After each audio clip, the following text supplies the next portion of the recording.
channel. I want to show you today how to fit a drive belt on a 2005 Mercedes CLK 270 CDI. It's a very easy job.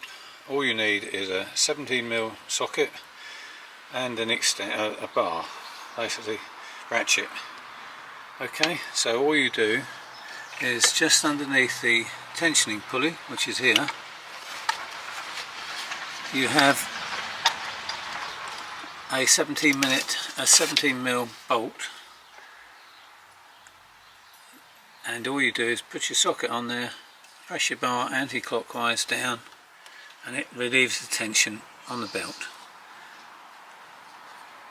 like that. And you just pull your belt off and replace it. It's that simple. To show you how the belt actually, the root of it is, you've got your alternator down here, so we'll start say at the alternator. Your belt comes down, round your alternator, up, over your idler pulley,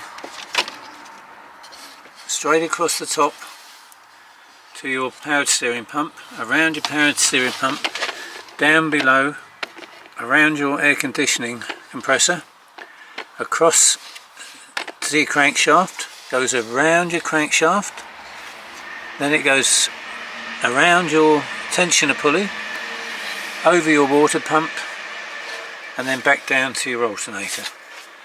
And if I can get a nice shot of that, so because a lot of people try to put these back on, they forget how they go and they do them wrong,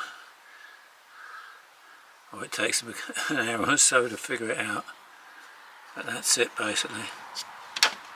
So you've got your crankshaft pulley at the bottom, an alternator on the left of your crankshaft pulley, you've got your air conditioning compressor on the right hand side of the pulley, and you come up to your powered steering pump, then you've got your tensioner pulley, then your water pump pulley, and then your idler pulley, and that's how the belt goes.